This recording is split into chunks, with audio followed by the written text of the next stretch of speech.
let's start doing a deep dive into the episode, right? Which where is it? Doink. So the opening clip we're going to play because it's so annoying and I hate it so much, and they plastered everywhere, right?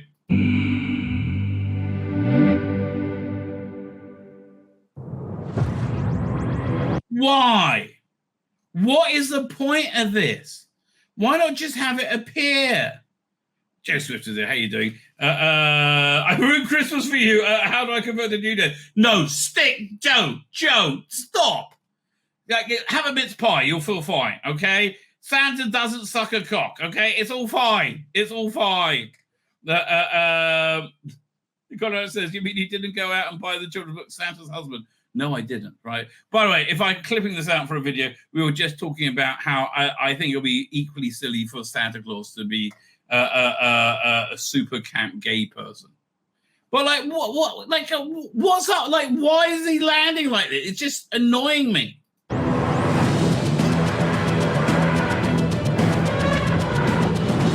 And you know what was cooler when it was in a little base in the 70s out somewhere in the home county. Everyone. Oh, God. Firstly, they have a protocol for him flying in.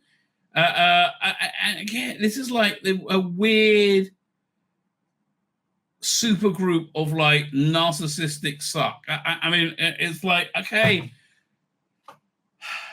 it's okay if you think women can have penises, right? Or they can be big strapping penises, like a 6 foot tall. It's okay if you think that. I'm not going to rain on your parade and tell you no, right?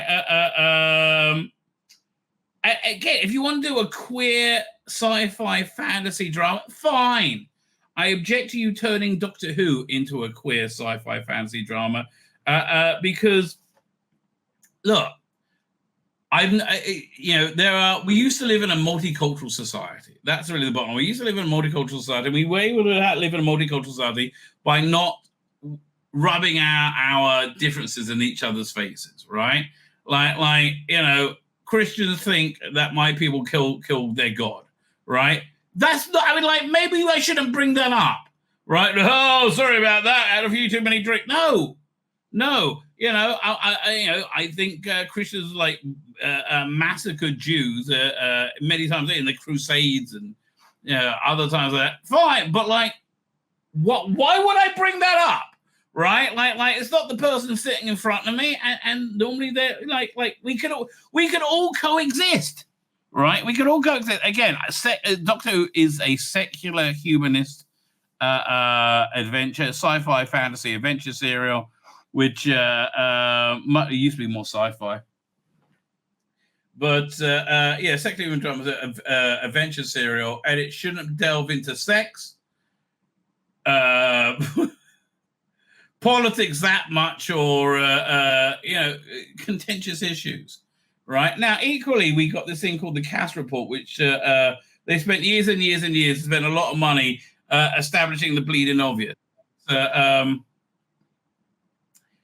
Transitioners, there's no evidence, as I understand it, it's beneficial to have gender-affirming care for minors. That's the basic gist of the Cass Report. The function of Yasmin Finney is to, in this thing, is to make a safe space for trans kids, or in other words, validate the idea that gender transitioning for children is a healthy and a valid option. I don't believe it is, right? I don't believe it. So I think Yasmin Finney being in this episode is insidious propaganda. All right, just her presence, right? And it's just annoying as hell. What's she doing in unit as well? Positions, helipad doors to open. What the fuck is up with that, right? Oh, you never seen me before. I wonder if we're going to make it to the end of the episode. TARDIS Vector 1. And this is shit as well. I'm sorry, the Vlinks. All of this is Sarah Jane Adventures stuff, right? But again, it's very much, this is a pilot for our new series.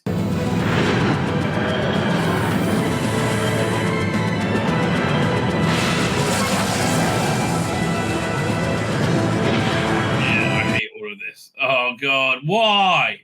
Why couldn't he just land? Wasn't life better when that happened? Doctor on the bridge. Give me the loving! Oh, fuck off! He's like nails on a fucking chalkboard, right? Literally like nails on a chalkboard. And then, oh, Yasmin, yay, doctor! I just was hanging out with the other doctor, Outcast Billy, looking gorgeous as always. I mean, like she always looks hot. So it's a lot of like mutual masturbation at this point. Oh, you're so good. Oh, you're so good. Oh, doctor, we love you, doctor. Yeah, I'm the new guy, and like, oh, God, what is it? Like, let's see if I can get him talking. It is beyond bizarre. Harriet, nice to meet you. And I'm Morris Gibbons, Unit Scientific Advisor, 13 years old, accelerated genius. Thanks for passing, asteroid. Like, whatever. Again, what are they thinking? Well, it's like, oh, we're gonna is he handicapped in any way? Which is probably what they're thinking, right? So fine. So he arrives. And he says, "Oh, I need your help. I've noticed Susan Twisters everywhere, right? Going all through. And I'm trying to find her. She's everywhere, and I'm trying to find who she is. And like, oh, we know who she is again. Look at this shit. Like at some point you got to think, how's this going to look on screen? Not good is the answer. Not good. Hi, nobody notices me. I'm a new character. Nothing bad's going to happen to me. I'm totally normal." And it turns out, yes, that we've known she's been around for ages. And she's launching this thing called Triad Technology. And the doctor notices it says it's an anagram of TARDIS. And they're like, yeah, we all noticed that, right? How do they get it to move around? Isn't that the point, Doctor? TARDIS technology, fine. So, and then I think at some point they say, oh, maybe she's Susan, right? Then we get into the titles, which, again, I can't unsee this now. It seems to be a lot of galactic gaping anuses that the TARDIS is going to, like, ram through. Like, let's look. Yes! Holy shit. And he looks like it's coming, right? Like really? Whoa! Splash! Bang! Another hole! Whoa! I mean, like, just so many anuses. I guess it's kind of on brand, isn't it? The Legend of Ruby Sunday. This title is meaningless because what was the legend, right? What was the legend? Cut by Peter Dinklage. A lot cut price. Peter Dinklage is great. This is just cringe. And so they're trying to work out what's going on. Who is she? And it says, okay, we got somebody. Again, literally nothing happens, right? This is just lots of standing around talking. What are they even saying here? The truth is, Time Lords can regenerate their faces. Oh, so yeah. So now they're talking about how he thinks it might be Susan, his granddaughter. And again, oh God, it was so much better with a bit more mystery, right? Lungbarrow was awesome. Lungbarrow was the end of the Cartmel master plan, which would have shown the Doctor is actually a reincarnation of this Time Lord figure called the Other, which had Susan as Susan was the Other's granddaughter. Right, and he threw himself into the looms of Gallifrey to be reborn in the future, which he was, right? Much more interesting. And also the Susan stuff we had on Big Finish has been excellent, right? Has been absolutely excellent. I saw there's another Susan's War box set coming out, which makes you think maybe they are going to bring Susan back. I don't know. But who knows? So anyway, so he's talking about regeneration. Wasn't she? Oh no, she wasn't there for regeneration. And it turns out they got somebody on the inside, which is, if we get picked, Mel. Again, not in this episode. No. This whole episode is just a setup, Okay, like for next week. And again, this could have been told in a previously on Doctor Who 2-minute segment, right? There's so little plot in this. But yeah, look, it's lovely seeing Bonnie Langford. It's weird how much I like Bonnie Langford, right? Given how shit her character was. But I love Bonnie Langford, right? I mean, she makes me genuinely happy to see her on screen, right? And she's so much better than she was, originally. But her Big Finish stuff's been excellent. But I just love her attitude, right? She had this interview. She had this interview where she gave the only good interview publicity for this era, right? Conrad said, "You only salute if you're wearing headgear, and you only salute a commissioned officer because you're saluting the monarch." That's a very good point. Do you have any military advisors? No, you nitwits. Well, it got me cheering. Oh, that's me. Yeah, so if they're having Mel in it, that's great. She's undercover and not much is going on. They're saying we don't know what's going on with her. We're monitoring her. And so now they have to go and get Ruby's mother, I think. Hi! We're just two totally normal girls together. Just two totally normal girls together. Nothing weird about us at all. I'm a super hot chick and you have a dick. Nothing's weird. Nothing's weird about this whatsoever. Would you fancy a hand job? I mean, that way. Is Ruby giving Rose a hand job? It kind of looks like it, right? Oh, let me get my hands around your stunning and brave, very feminine penis. I don't think so, right? I don't think so. Costume here is better than most. He's acting slightly more Doctor. I mean, like, because he's not like running around trying to suck someone's dick. He's acting slightly more doctory. Although I don't know.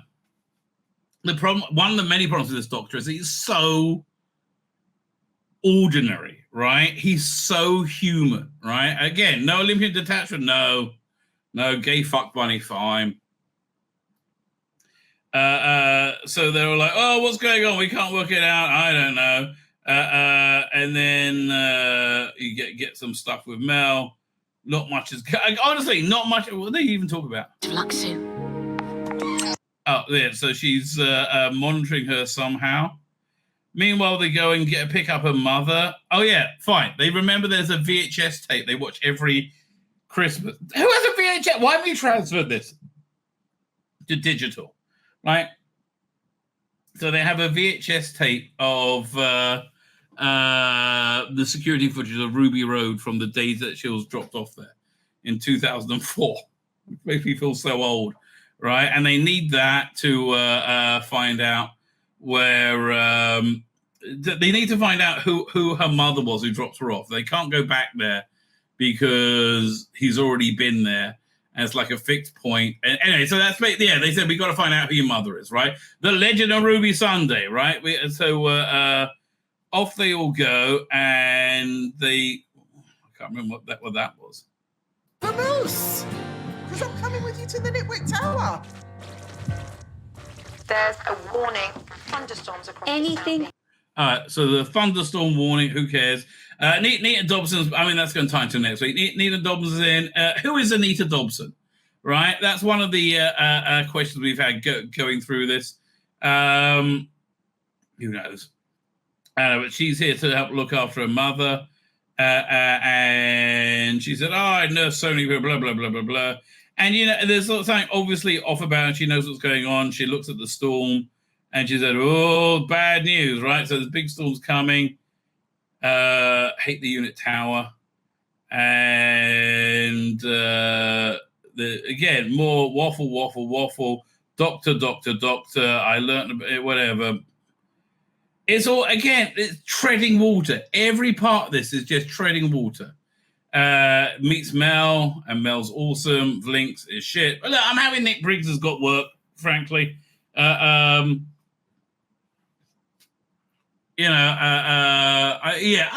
still, this character's just, I don't know, irritating and pointless. But again, this is all a setup for the unit TV show, right? So fine, they get the VHS and they have a time portal thing that they said. He said, "No, doctor, you told us never to do it." I said, "Okay, we have a time portal thing, a time viewer." So they go and they're going to feed in the VHS to that, and it's this huge room. Okay, let's look at Lenny Rush again. Time window open. Right, so this is the time window, and the doctor takes a piss out and says, "This is stupid, lash up. What is this? It's hilarious." And so inside here, they can generate a 3D model from the same time as the VHS tape. Forget the unit spin-off. It's not happening. Again, you're living in a world of logic and reason problems, mate. Yeah, I only hope we are. Who is the dominant? She's the actress who was in EastEnders. That's it. Yeah, but Soda Rangers, mate. She left such a massive shadow over the entire entertainment. Her and Den and Angie. Den and Angie was as big as Tom Baker, right? When he was Doctor Who, they were huge, right? And she's always been like a kind of a fun presence. Like she very happily married to Brian May from Queen. And you can see, and whenever they did music videos together, but whenever you can see what a loving couple they are. I have a lot of love for Anita Dobson. I really do. Tyler Sloan says Anita, big finishes. I think that's a turd. I can't tell. It's always seemed okay to me, but whatever. Fine. So they put the machine in and start trying to work it out. And also they let her mother in because it's, top secret place, whatever. And again, look how much time they're just like treading water. And this is why I'm getting annoyed at this point because nothing's happening. Right, let's hear him talk again. Haven't turned it on yet. Oh, yeah, so now it snows because that's what happens. She's connected that point in time somehow, for some reason. One of many mysteries, right? So then they, that's a good shot, isn't it? Right? See, that was actually be quite a good doctory shot. Anyway, that's good. Again, credit where credit's due.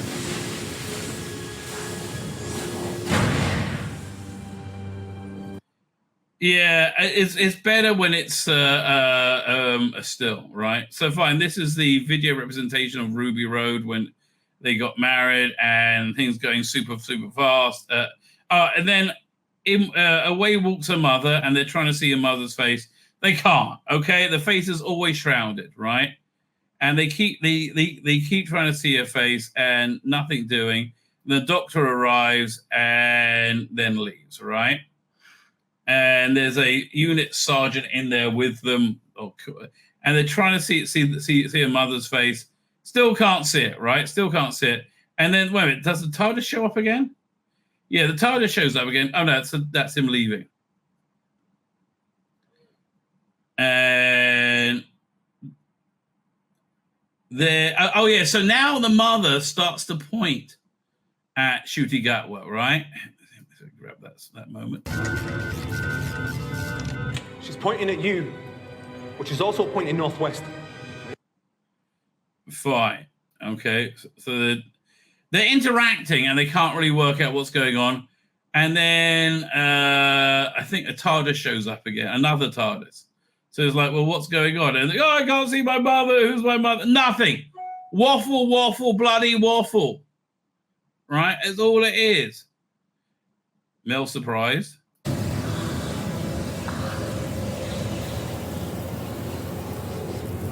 Yeah, there's this like weird cloud around the TARDIS with the second TARDIS that turned up. And as soon as I saw that, I'm like, oh, it's obviously Sutek, right? It's obviously Sutek. Yeah, for me anyway, that was when I was like, oh yeah, it must be Sutek. And there's like, what's going on? We still don't know. Why is this kid in it? We don't know. We don't know. Why is that kid in it? I don't know. It's weird, isn't it? But the kid is in it nonetheless. Okay, why? Couldn't tell you. And then there's the unit guy has vanished and like, oh, where is he? Blah! Please report. I mean, like, I don't know. It's like, haven't you lost anybody before in combat? Waiting. What is? It's been waiting for so long. Oh, yeah. So, yeah, the unit guy gets taken over. They've been waiting for so long. And then he turns out that he's dead, made of dust and sand. And Ncuti is basically useless, although not crying yet. Getting close to that, but not crying yet. So now he leaves. He says, I got to go and meet Susan, even though I'm worried it's my granddaughter. And again, there's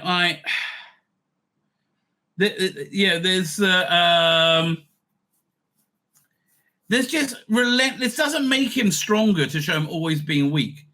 And we're literally 32 minutes in. Not a fucking thing has happened, right? Not a fucking thing has happened, right? Yet this is all like just holding out till get to the cliffhanger.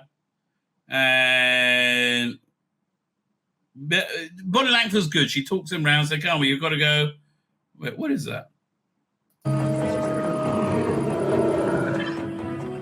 Doctor, we've isolated an image. Yeah, they've isolated the image from inside the thing, so they're going to try and work it out. And again, don't mind me. You never seen me before. Everything's totally normal. So she goes and meets Susan, Susan Triad, and it's not Susan, right? It's not Susan. It's like, oh, okay then, right? Another shaggy dog, so another like complete waste of time. Really, I get this whole story. But they said, "Oh, I keep having dreams." And he said, "What do you dream of?" She dreams of all the different people she's been in throughout the season, right?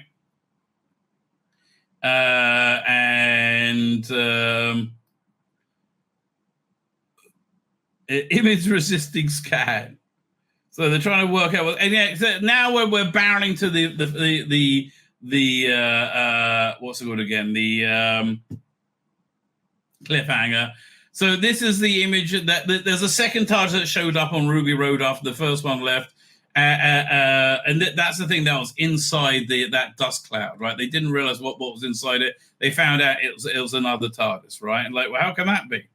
And it's like, what's he gonna say? Ability of the trap, 99%, and right. Yeah, again, he's just not good. None of this is good. There's a trap. Things are going down, building up.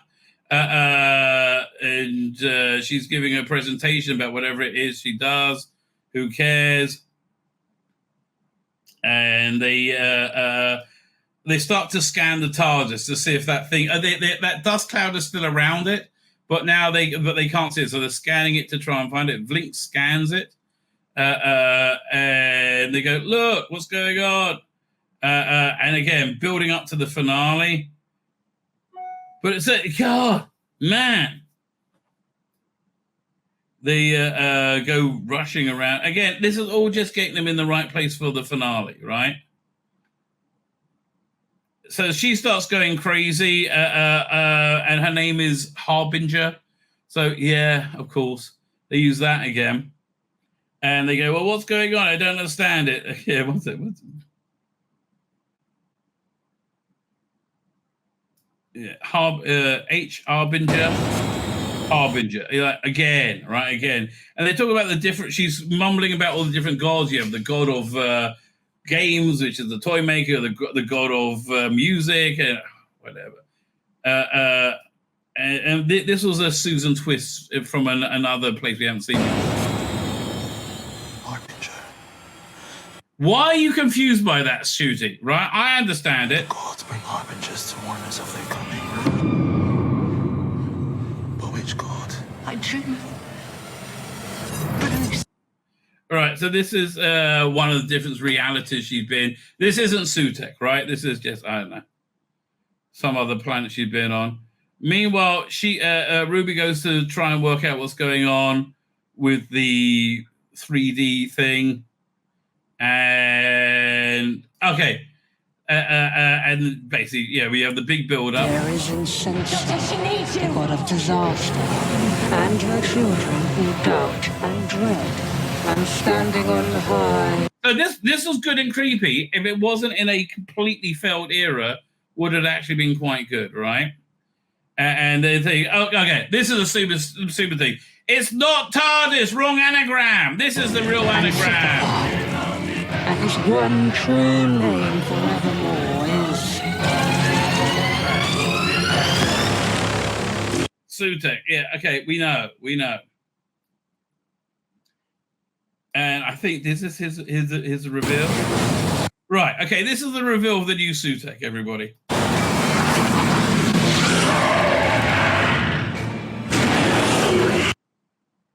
That's probably the best shot we have, but it's so much less effective than the what we originally saw. It's so much less effective, right? And at the same time, Susan Twist now wakes up from her coma thingy, and she's a zombie person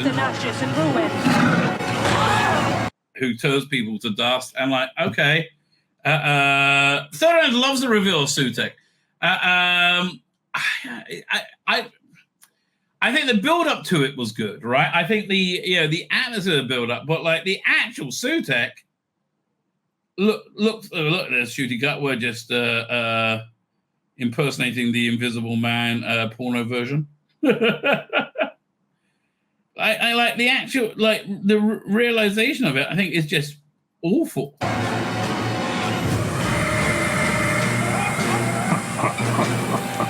Now, question is, like the normies are tuning in right now, getting ready for the football, right? And so we get the cliffhanger. I am returning, Sutek. I bring my here. The god of death. I am the night. I am the terror. Again, Gabriel Wolf, excellent. This is good build. I like it's for the normie. This looks good, right? And then, oh God, he's awful. Probability of a trap, 100%. Really, you think? And we get the cliffhanger. Did you think I was family? Yeah, no, she's not family. He thought she was Susan. I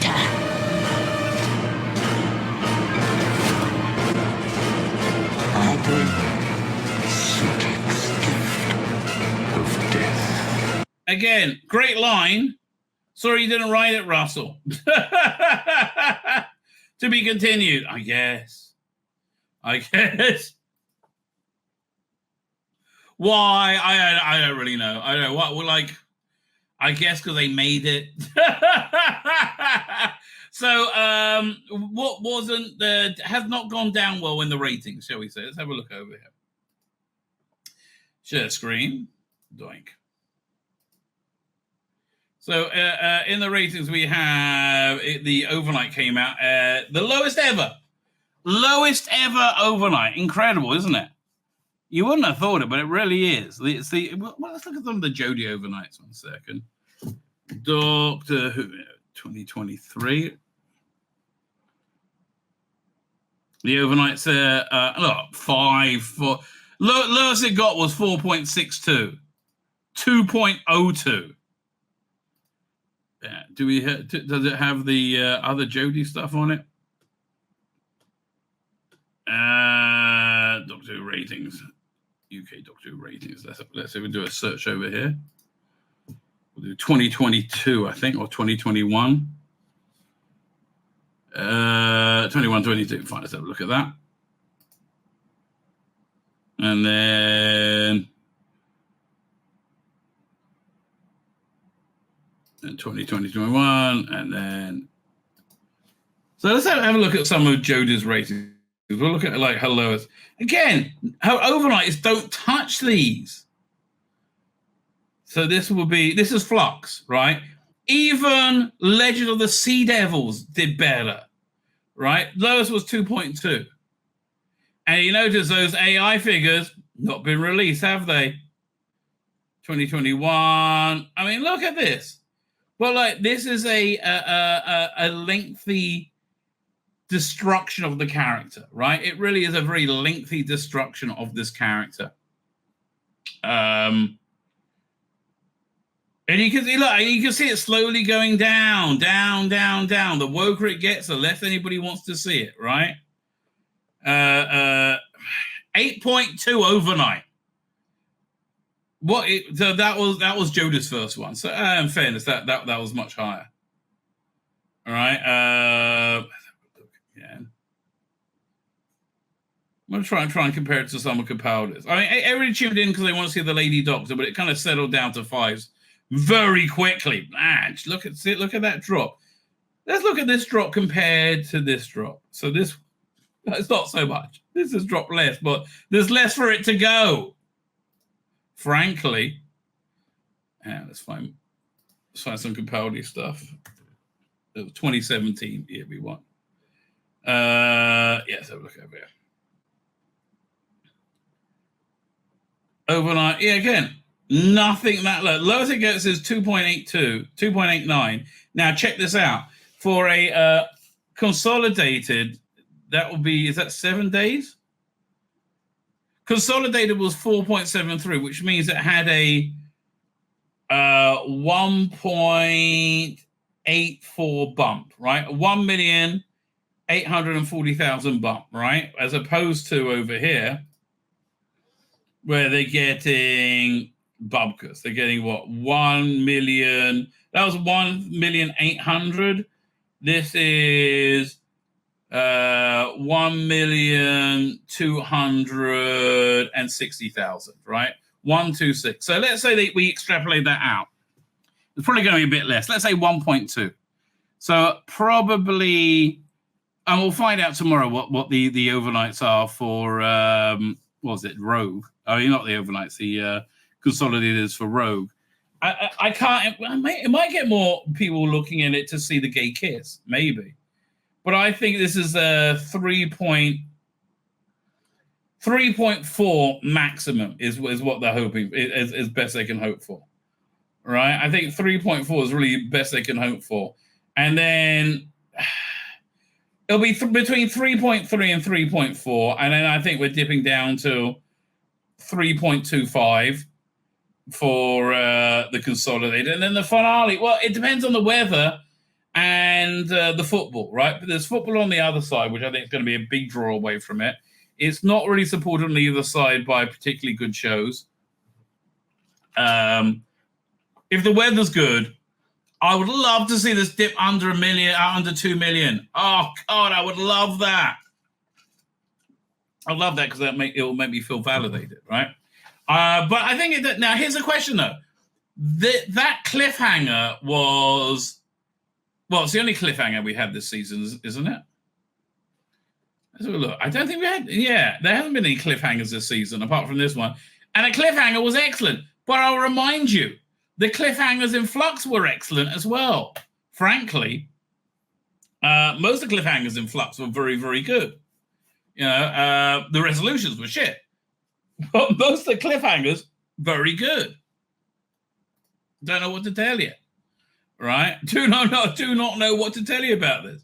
So, but because it looked more like Doctor Who, they normally go up. I mean, look at this. We had the first 2 episodes, nobody cared, and it like dived down for Boom, right? Boom was nearly as low as this, 2.04, right? But because that was an episode that looked and felt more like Doctor Who, you had a huge bump.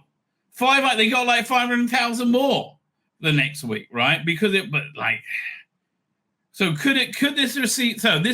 could go either way, right? Maybe if the weather isn't great, I think the most this could really hope for is a 2.6 overnight, right? I think 2.6 overnight and a 3.6 consolidated. So it's going to be between 1.9 something or 2.6. That's the range I'm going to predict for this, right? I think that's fair, right? I think that's a reasonably fair take on it, all right? Yeah, I do think so. Again, let's have a quick look at the trailer for next week. How those lawns be? We just keep working on them. Do anything other than watch. So again, I really want this to fail. I want it to fail because I absolutely hate the queer era. I'm not a fan of it at all. Let's have a look at the trailer for next week. The night, the terror, the earth is dying. I did this. I swear to you, with both the hearts of the last of the Time Lords. Well, who's that? Hang on. I mean, firstly, Miller's looking freaking awesome, right? Miller's looking freaking awesome. But who do you think that is? Is that the kindly woman on another planet? Could be. That looks like Ruby's mum. The Time Lords, I will stop you. Yeah, I wouldn't hold your breath. I mean, again,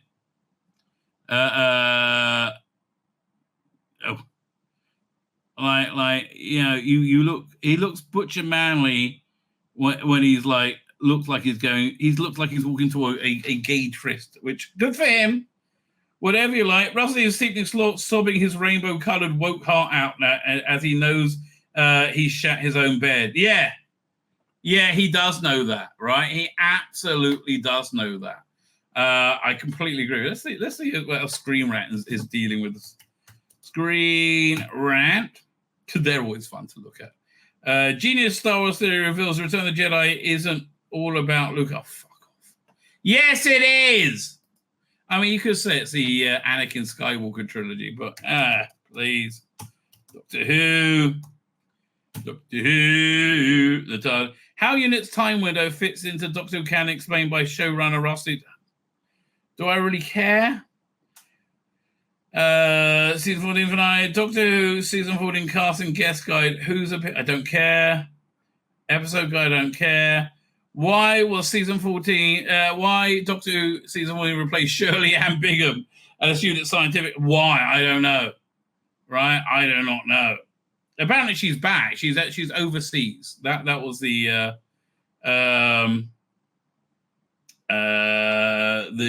reason they gave. But let's see what they say here. However, the fact she's been replaced with a new scientific explained isn't explained during it. Thankfully, she will return later at a later point in the Doctor Who's Disney era. Fuck off, God knows. Morris is a temporary replacement for Shirley Ann Bingham in Doctor Who. Okay, thankfully. Ross Evans confirmed that Shirley is out of the country during the Legend of the Ruby Sunday. Unit Scientific Advisor in the Legend of Ruby Sunday is Lenny Rush. Morris Gibbon, 13-year-old genius, is incredibly intelligent thanks to a passing asteroid. Oh, God. Well, it's more than capable of replacing Shirley. Rusty Evans confirmed Morris is a stand-in for Madeleine. Doctor Who speaking with Doctor Who magazine via Radio Times. Davis explained that Morris is there while Shirley's in Geneva. Look, you just wanted a virtual signal about some like another identity. That's all it was, Russell. You literally just wanted a virtual signal about another identity. Doctor Who drops 2 important notes about important Mrs. Flood clues. Let's see what they say. So they did skim over that. What's the first one? The one who waits is revealed to be Sutek. So that was what's the name? The Star Beast. We first heard The One Who Waits by Beat the Meat. I mean, Beat the Meat was really good. Everything else about it, not so much. Susan Good has been an avatar. I thought she was there to tempt the Doctor into that time and space, right? Mrs. Flood remains an enigma, but at present, so let's see what's he got to say. The biggest question hang over Mrs. Flood's existence, whether she's a force for good or dastardly in the galactic blight, blush pink. I don't know. I think she's going to be promoted as a villain and turn out to be good. That's my guess. What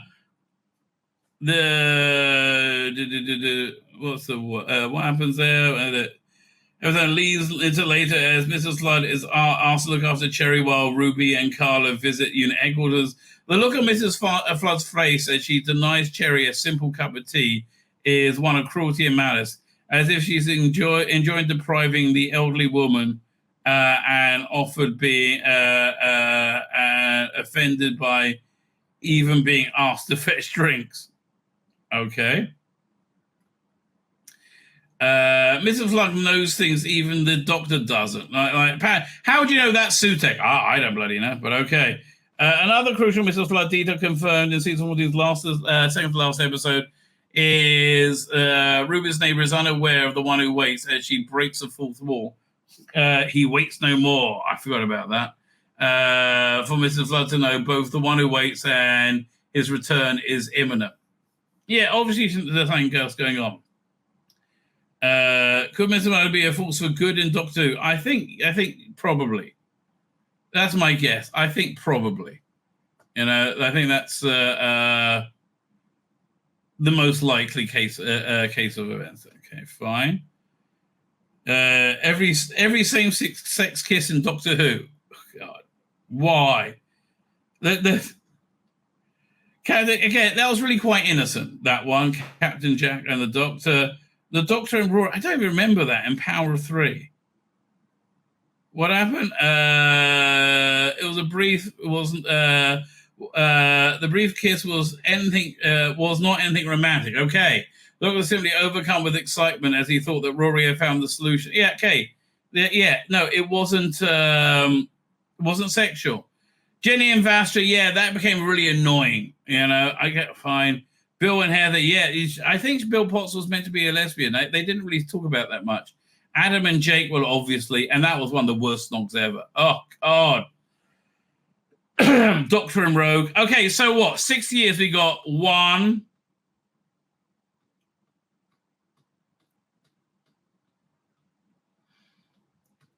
sexual gay kiss in 60 years. Oh, but again, if you want to make a queer sci-fi fantasy adventure, that's fine, right? Don't turn Doctor Who into a queer sci-fi fantasy adventure, right? It makes it so religious Christians, religious Jews, religious Muslims we can't watch it with their kids, and that's the function of Doctor Who, right? If David Tennant and Catherine Tate don't return for Doctor Who season 14, we've got a problem. I don't think they are returning, frankly. And I don't think it makes any bloody sense, right? I doubt that. Maybe it's going to turn up for a cameo. I mean, they seem to be rolling out anything they can. But yeah, this has not gone well, right? This has not gone well for them. Has not been a success. They even talking about it in the comics, right? Give it a look. Yeah. After single episodes where Doctor Who ratings back in the dirt and on decline. Yes. Look, if Rusty Davis is saying these might not be the ratings we love, that means he's sitting in the fetal position in a corner of the room crying and eating his own feces. Right? That's where he is right now. It's not going well. Right? It is not going well. Let's look at Radio Time. Let's see if Radio Time can spin the ratings, right? That's our first look. Okay, look, Millie Gibson, just super duper hot. Bonnie Langford, you will be screaming. Well, listen, yes, but not in a good way. Let's have a look. Doctor Who. Thank God House of the Dragon is back today. Something watchable. Doctor Who icon, Bonnie Langford teaches Mel's final role. It's campus help. Really? Oh, we didn't know. We didn't know, right? Doctor Who confirms new episode of spin-off. Okay, that's the TARDIS Tales. So TARDIS Tales, that set was actually made for the next episode. Maybe it's over here. The ratings. Okay. The episode answered many questions. No, it didn't. Answered like 2.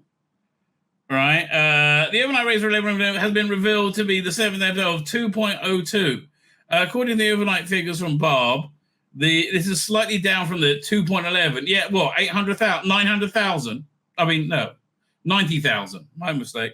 Who turned out to see the Regency era Rogue and ran fucking screaming. Right. This is, however... How do I get rid of this ad so I can read this? However, this is even BBC are saying, however, this is the lowest of all 7 episodes so far, with episode 3 slightly ahead at 2.04. It's funny that the strongest, most Doctor Who episodes, I'm on the wrong thing, don't I? It's funny that the strongest, most Doctor Who episodes were, which is Boom, and this one are getting the lowest ratings. I mean, that's really kind of sucks, doesn't it? Is it called important to note these figures are only represent the BBC's overnight audience and doesn't include those who tuned into BBC iPlayer? Yeah, it does actually. Early in the day. Oh, I mean, if it doesn't, I mean, like, it's even worse. Honestly, do you think they're getting more than a 1.2 bump on this? That'll make that'll be great. That'll make it 3.25. Oh yeah, give me that, right? That'll be awesome. That will be so funny. Right. No, it doesn't matter. It's a 28-day one. Okay. Yeah, no, the reason people aren't watching it because it's not very good, right? That's basically the bottom line. People are not watching it, it's not very good. Oh man, all this toxic fandom stuff to get into. I don't know. Just seems like it's going to be annoying and go on forever, right? I mean, that's generally speaking how I mean, like, you see people wigging out. I guess we'll have a quick look. 1 second. And I've got to go to my channel. Your channel. Oh, wait. It's over. Go over here. Doink.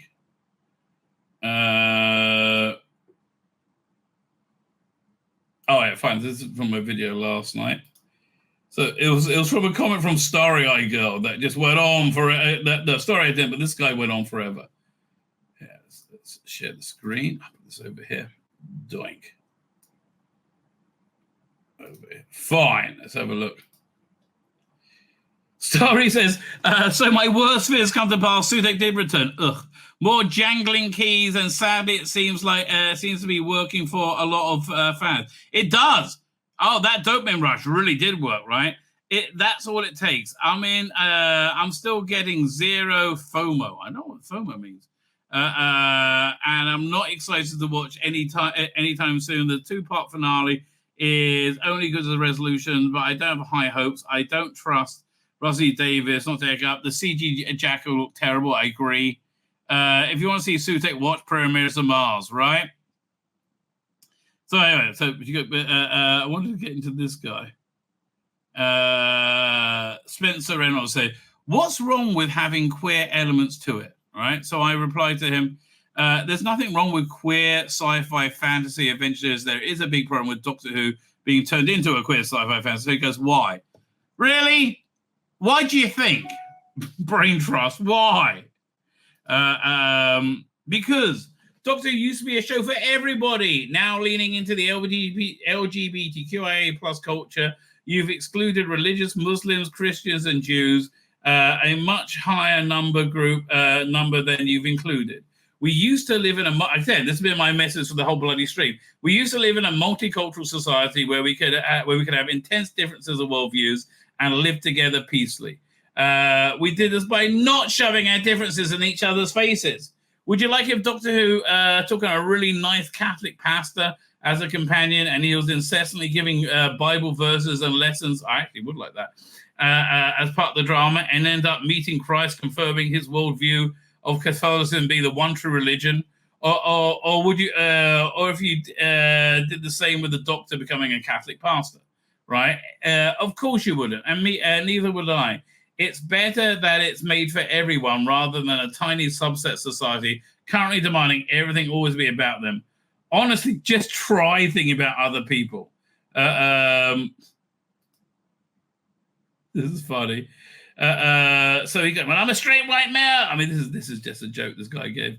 How dare you say me to assert that scribblings of Overlord Davis are anything less than law and law.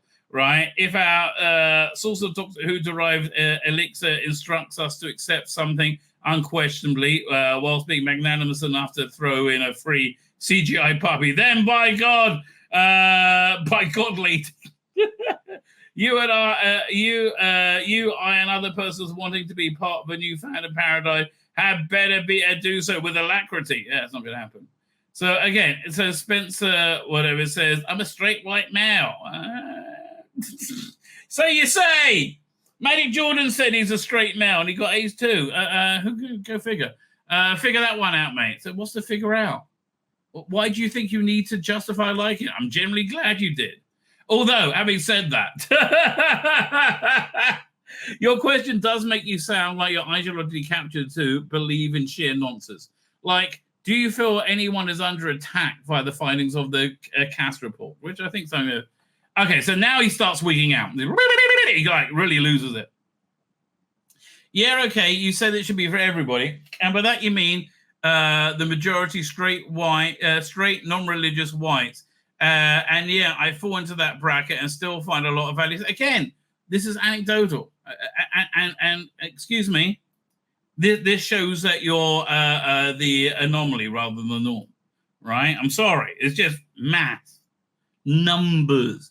It's adding. It's not scary, baby. It's not scary.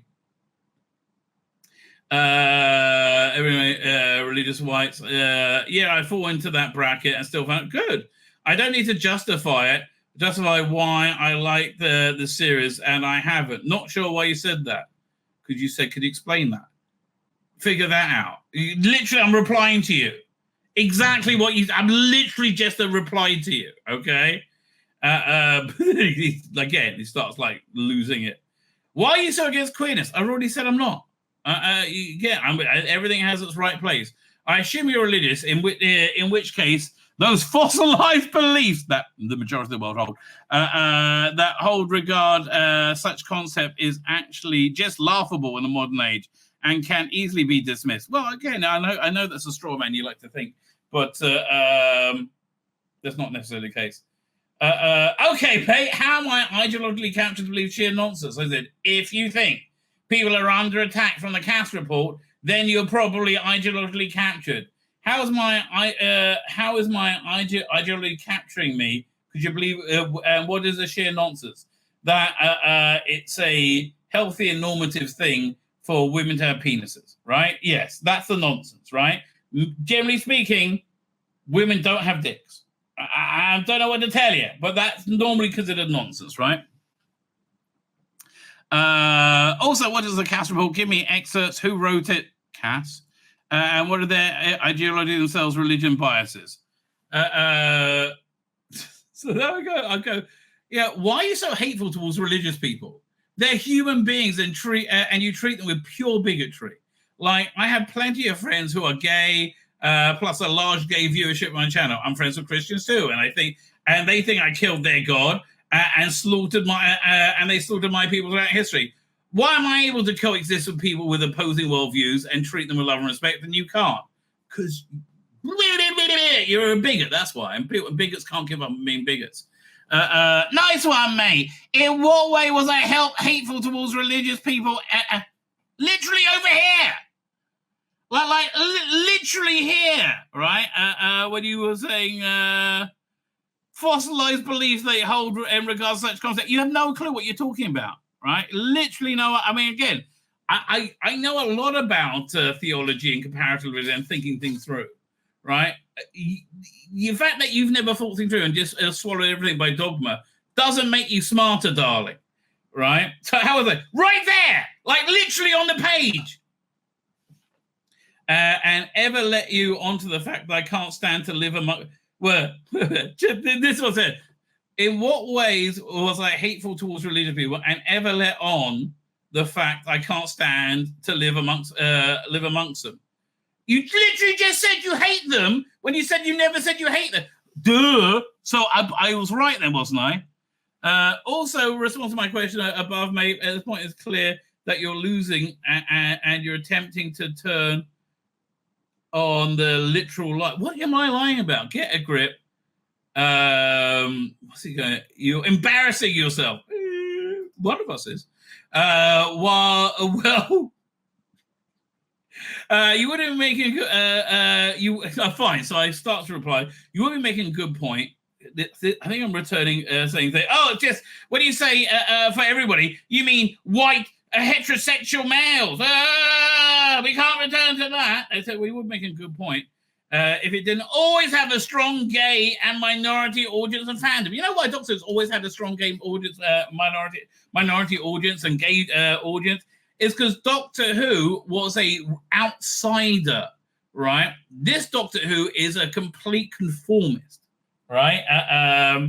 But it has, right? It's always had it. Why do you need your worldview to constantly be constantly reaffirmed everywhere? I think it's because you don't really believe it. I really think that's the reason. I think, no, women can't have fucking penises. Don't you fucking say they can't. That sounds like you don't really believe women can have penises to me when you act like that. I have no need for Doctor Who to become a platform for Orthodox Jewish worldview. Why do you need it so badly? And so I invited him on, but he will never come on.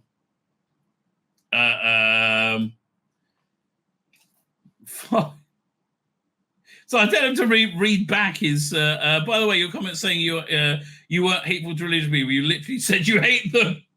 Maybe read it back. So fine. Finally, I answer all his bloody questions. Hopefully we're done at this point. Okay, so you probably won't come on my screen to discuss. Doesn't it bother you that you're unable to discuss anything with anyone who has a different worldview than your own? Doesn't bother them at all. I guess not. Because here's the thing. Why can't they discuss their worldview with anyone? Because then it would collapse. Then it would implode, right? That's always what happens. Okay, let's start unraveling the tangled mess of your confusion. One, I have no problem with gay people. Why would I? I don't want to suck a dick, but I don't mind people who do.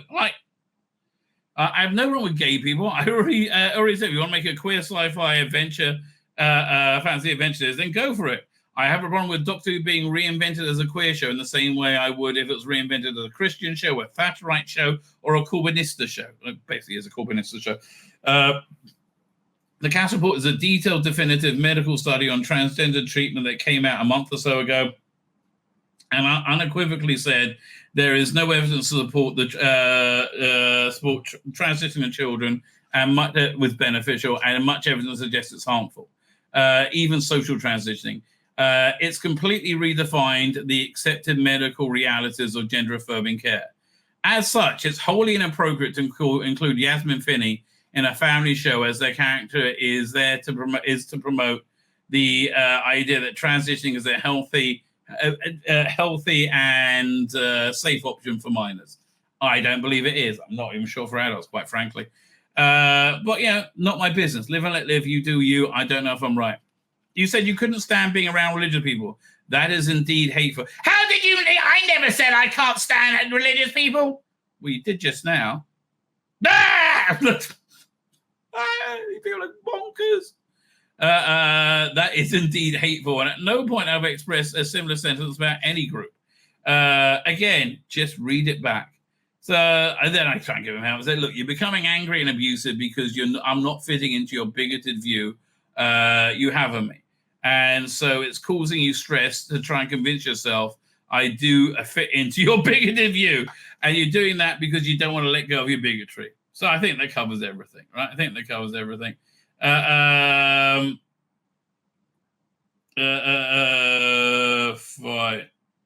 Okay, yeah. And that's just kind of typical. But the meltdown is completely expected because it's failing, right? Why is the meltdown? Because of this number. And the more they scream it doesn't matter, the more it matters. Really, that's just the bottom line. The more it matters. Fine.